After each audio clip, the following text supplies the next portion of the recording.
नमस्कार दोस्तों, RPSC aspirants में आप सभी का स्वागत है। और अपन एम्ब्रियोलॉजी पढ़ रहे थे। एम्ब्रियोलॉजी में रीजनरेशन वाला टॉपिक स्टार्ट कर दिया था। रीजनरेशन वाला ये अपना सेकंड पार्ट रहेगा, ठीक है। और आज हम शुरुआत करेंगे लिम्ब रीजनरेशन इन एम्फीबिया, ठीक है। सैलामेंडर एवं न्यूड्स का जो ऑर्डर है वो यूरोडेला है। सैलामेंडर एवं न्यूड्स के लार्वा एवं एडल्ट दोनों में रीजनरेशन प्रेजेंट होता है, ठीक है। फ्रॉग हाइला का ऑर्डर है एन्यूरा और फ्रॉग हाइला के एडल्ट में लिम्ब रीजनरेशन अब्सेंट होता है, जबकि टैडपोल में लिम्ब रीजनरेशन प्रेजेंट होता है। तो ये वाली बात आपको बहुत अच्छी तरीके से ध्यान रखनी है। यहाँ से क्वेश्चन पूछे जाने की संभावनाएं बनी रहती। ध्यान क्या रखना है, फिर से सुनो। सैलामेंडर एवं न्यूड्स के लार्वा और एडल्ट दोनों में रीजनरेशन प्रेजेंट होता है और फ्रॉग हाइला के एडल्ट में लिम्ब रीजनरेशन अब्सेंट, जबकि फ्रॉग हाइला के टैडपोल में लिम्ब रीजनरेशन प्रेजेंट होता है, ठीक है।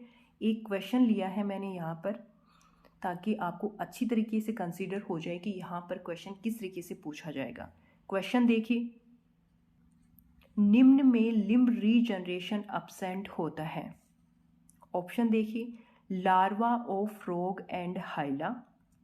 तो आप सबको पता है कि फ्रॉग के लार्वा और हाइला के लार्वा दोनों में रीजनरेशन क्या होता है, प्रेजेंट होता है। तो ये वाला तो नहीं होगा, ठीक है।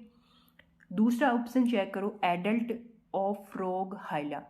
और मैंने आपको अभी भी बताया कि जो फ्रॉग हाइला होता है उसके एडल्ट में लिम्ब रीजनरेशन प्रेजेंट नहीं होता, ठीक है, यानी अब्सेंट होता है। तो 2 नंबर यहाँ पर सही हो जाएगा। ऑप्शन तीसरा चेक करो, larva of salamander and nudes. तो आपको पता है कि सैलामेंडर और न्यूड्स के लार्वा में तो रीजनरेशन होता है। Adult of salamander and nudes, तो आपको ये भी पता है कि सैलामेंडर एंड न्यूड्स के एडल्ट में भी रीजनरेशन होता है। जो फ्रॉग हाइला है उसके एडल्ट में रीजनरेशन नहीं होता। तो यहाँ पर 2 नंबर बिल्कुल सही हो जाएगा, ठीक है। लिम्ब रीजनरेशन के लिए विटामिन ए आवश्यक होती है। कौन सी विटामिन आवश्यक होती है, ए होती है, ठीक है। Mechanism of limb regeneration in amphibia. तो जो मैकेनिज्म होती है लिम्ब रीजनरेशन की, उसमें 4 स्टेज होती हैं। कौन कौन सी होती हैं देखो। Formation of pre blastema stage, घाव भरने की प्रवासता। फॉर्मेशन ऑफ ब्लास्टेमा स्टेज, प्रमुकुलन निर्माण प्रवासता। डी डिफ्रेंसिएशन स्टेज यानी निर्विभेदन प्रवासता। और अपनी लास्ट वाली स्टेज है री डिफ्रेंसिएशन स्टेज यानी पुनर्विभेदन प्रवासता। तो ये 4 स्टेज होती हैं, pre blastema, blastema, D differentiation और री डिफ्रेंसिएशन, ठीक है। तो सबसे पहली देखो फॉर्मेशन ऑफ प्री ब्लास्टेमा। यहाँ पर एक थोड़ा सा ओवरव्यू ले लेते हैं, फिर डायग्राम के द्वारा बिल्कुल सिंपल तरीके से समझने की कोशिश करेंगे, ठीक है। तो यहाँ पर क्या होता है देखो, प्री ब्लास्टेमा में क्या होता है कि एपिडर्मिस की जो सेल्स होती हैं वो लगातार माइग्रेट करती जाती हैं और ये जो एपिडर्मल वाली सेल्स हैं ये मीजेनकाइम सेल्स के साथ मिलकर के एक अंतरपर्वा तंत्र का निर्माण करती हैं और उसका नाम है एपिडर्मो, या फिर आप इसे एपिडर्मल मीजेनकाइम इंटरेक्टिव सिस्टम कह सकते हैं, ठीक है। तो ये तो होता है प्री ब्लास्टेमा में। इसके बाद देखिए आप अनडिफ्रेंशिएटेड सेल्स में डिफ्रेंशिएशन होगा और डिफ्रेंशिएशन के बाद अनडिफ्रेंशिएटेड सेल्स डिफ्रेंशिएटेड हो जाएंगी। और ये वाली जो पूरी प्रोसेस होती है ये तो एम्ब्रियोनिक स्टेज में होती है।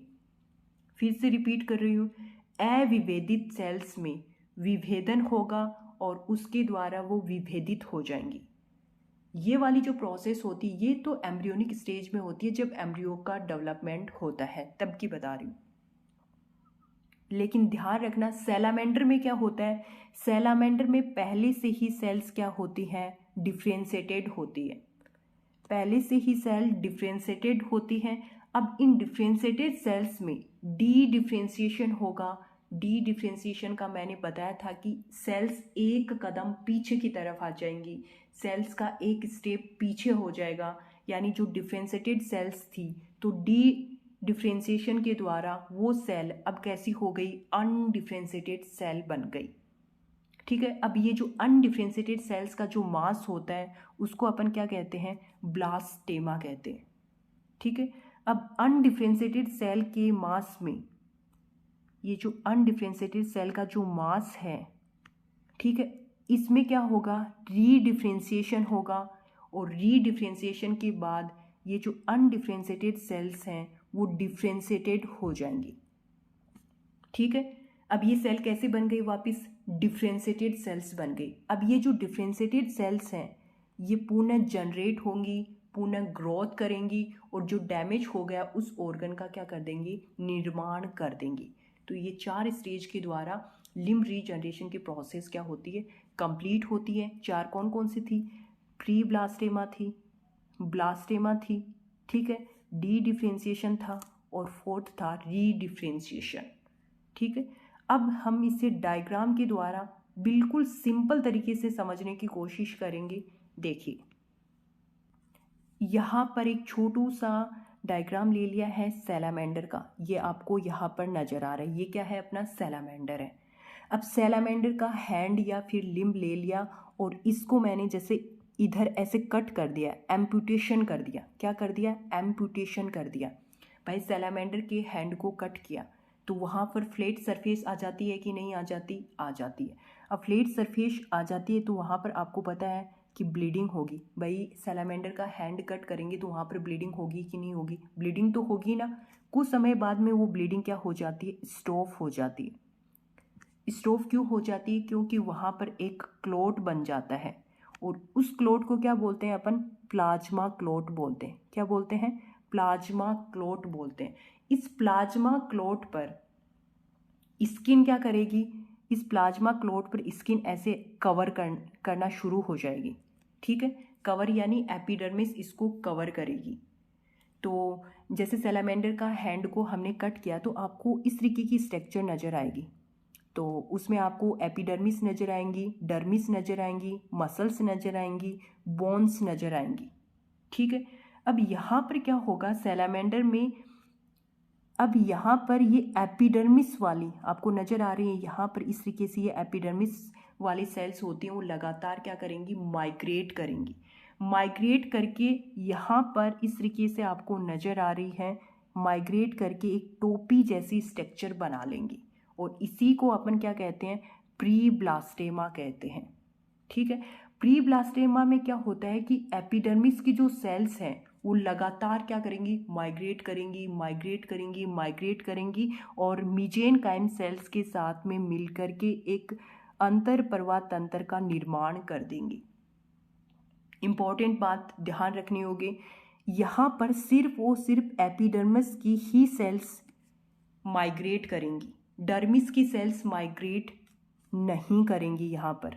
ठीक है, जबकि मैमल्स में क्या होता है, जबकि मैमल्स में जैसे आपका हैंड कट हो गया, क्या हो गया, जैसे हैंड कट हो गया तो वहाँ पर डर्मिस की सेल्स भी माइग्रेट करेंगी और एपिडर्मिस की सेल्स भी माइग्रेट करेंगी। लेकिन सैलामेंडर में ऐसा नहीं होता, सैलामेंडर में सिर्फ और सिर्फ एपिडर्मिस की सेल्स ही माइग्रेट करती हैं।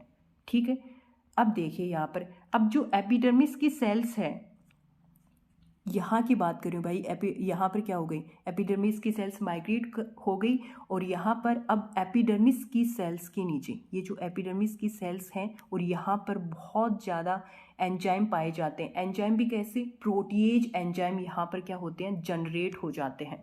ठीक है, अब ये प्रोटीएज एंजाइम क्या होते हैं, ये प्रोटीन को डाइजेस्ट करने का काम करते हैं। सारी प्रोसेस यहाँ बता रही हूँ, है ना।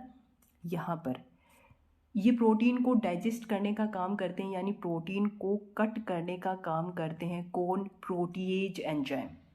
ठीक है, अब यहाँ पर क्या होगा कि ये प्रोटीन को जैसे ही कट करेंगे तो यहाँ पर सभी सेल, यानी जैसे ये क्या थी, ये मसल्स की सेल थी, ये क्या थी, बोन की सेल्स थी, तो यहाँ पर फ्री हो जाएंगी। क्या हो जाएंगी, यहाँ पर फ्री हो जाएंगी, और ये आपको नज़र भी आ रही हैं फ्री हुई।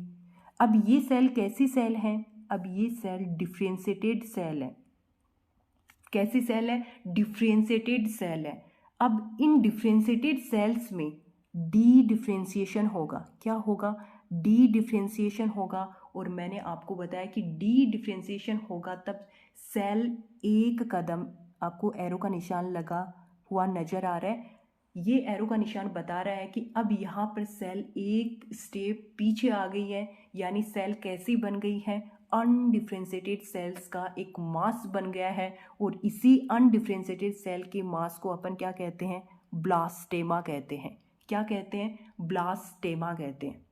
और आपको पता है कि ब्लास्टेमा पर इधर तो एपिडर्मिस की एक मोटी लेयर परत सी चढ़ी ही जाती है, और जैसे ही ब्लास्टेमा का निर्माण होता है तो इसका आकार शंकु जैसा होता है, इसलिए इसको कॉर्न स्टेज भी बोला जाता है। ठीक है, ध्यान रखना यहाँ पर ब्लास्टेमा की जो सेल्स हैं, अब जो ब्लास्टेमा की जो सेल्स होती है कैसी सेल है? अनडिफ्रेंशिएटेड सेल्स का मास है। तो ब्लास्टेमा की सेल स्पेसिफाइड होती है। स्पेसिफाइड का क्या मतलब हुआ? यानी अब इन सेल को पता होगा कि मुझे बोन बनानी है, या फिर मुझे मसल्स बनानी है, या फिर मुझे कार्टिलेज बनानी है, तो इनको पता होगा।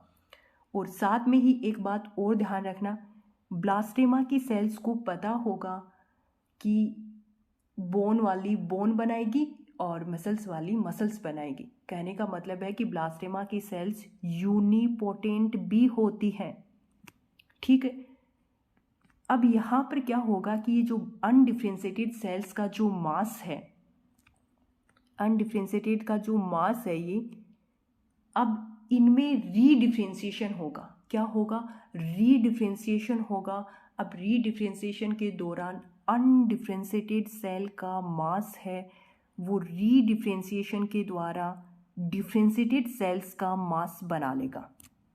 ठीक है, ब्लास्टेमा में तो क्या हुआ था भाई, सेल्स एक कदम पीछे की तरफ जा रही थी, और रीडिफ्रेंशिएशन हुआ तो सेल एक कदम अब वापस क्या हो जाएंगी? आगे की तरफ आ जाएंगी। इस तरीके से आगे की तरफ आ जाएंगी। ठीक है, और आगे की तरफ आ जाएंगी तो सेल्स दोबारा से क्या होंगी? जनरेट होंगी, दोबारा से ग्रो करेंगी, और जो ऑर्गन डैमेज हो गया है उसका क्या कर देंगी? निर्माण कर देंगी। और इस तरीके से लिम्ब रीजनरेशन हो जाएगा। तो लिम्ब रीजनरेशन के दौरान 4 स्टेप होती हैं: प्री ब्लास्टेमा, ब्लास्टेमा, और डिफ्रेंशिएशन और रीडिफ्रेंशिएशन। तो ये था। अब देखो, लिम्ब रीजनरेशन होता है तो 2 स्टेप आपको और देखने को मिलती हैं। पहली है मेटाप्लासिया। मेटाप्लासिया क्या होता है? लिम्ब रीजनरेशन के दौरान बोन के स्थान पर अगर कार्टिलेज का निर्माण हो जाए, बोन के स्थान पर यदि उपास्थि का निर्माण हो जाए तो उसको क्या बोलते हैं? मेटाप्लासिया बोलते हैं। ठीक है, और मॉड्यूलेशन का क्या मतलब हुआ? लिम्ब रीजनरेशन के दौरान बोन के स्थान पर बोन ही बने तो वो क्या कहलाती है? मॉड्यूलेशन कहलाती है। मेटाप्लासिया में क्या होता है?